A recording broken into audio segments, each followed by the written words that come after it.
All right. So, Team Masibanda, what's up? What are you doing?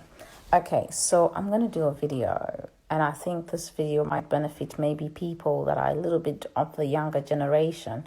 I'm going to go maybe 14 to 21 years of age because this is a little bit too late to teach to an adult, because if you're an adult and you don't know this, you've got some serious issues going on. Now, I'm going to talk about the art of debating, the art of having to get along with somebody who has a different opinion to you. You don't have to hate someone for having a different opinion, for supporting a different religion, for supporting a different political party, or for living in a different country. You don't have to completely be like, we're at war. For what reason? It's just nonsensical. Don't know the nonsense without common sense. So if you're a young person, this message is for you today. And if you're a parent and you want your child to know this, at least share this with them. So what I'm going to talk about today is, if you're a young person, especially because I'm finding that the generation that I'm in, this is a lesson that probably no one taught people.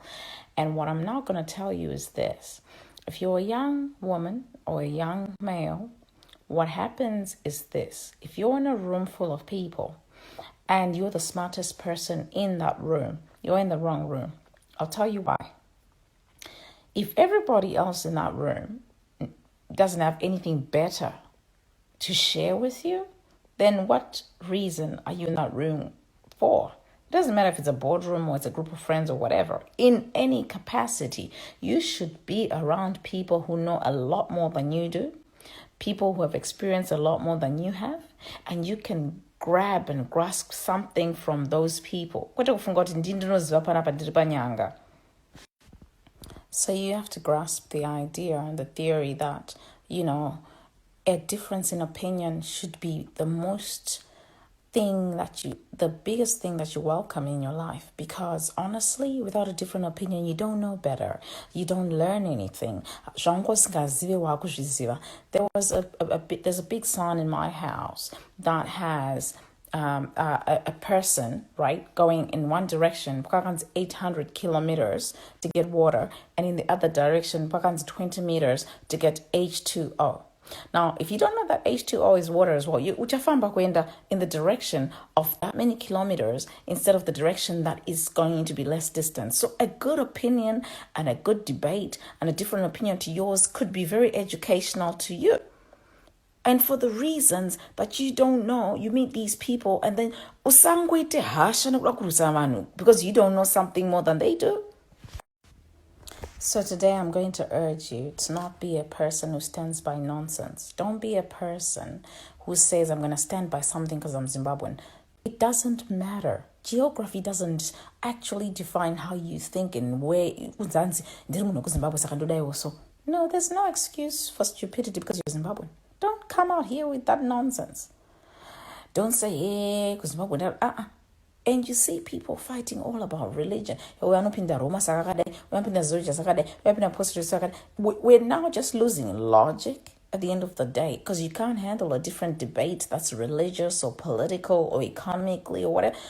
Listen, I urge you to always vote for common sense before anything in this world. Debates are one of the most beautiful ways to get critical thinking going on and for you to learn something you didn't know before that debate. I urge. So before I go, I'm going to urge you today, because don't ever run away from logic, common sense, different views, different opinions, different ways of doing things, of seeing things and everything else. Don't ever limit yourself. Live a limitless lifestyle, especially mentally, where you're open to new ideas, to new ways of doing things and everything else. Microwave, or simply because we didn't know what it is. Listen, you can do things smarter, better, and in better, faster ways. You have to embrace the idea that these Westerners have. You have to work smarter, not harder. So take those ideas and think of them as a blessing. Okay, so here's one last thing I have to share with you. If you really do seriously think about it, by the time you die, let's just say you spend 100 years on earth and you're blessed enough to spend 100 years living on earth, you are going to die without ever having read every book that was ever written. You're going to probably die without even having read every verse in the Bible. You're going to die without having eaten every cuisine in the world, probably never been to every continent, every country, every capital city of every country, and so on. Saka, to think that you safeguard the little you know so much, to a point that you are not willing to even hear anybody else, it's the height of stupidity. Don't do it. Don't do it. Chimbonzwa kune vanhu vakazviita zvinhu zvacho kuti how did they do it? How did they make it? How do they live their lives? Be curious, always looking for answers and better. Please.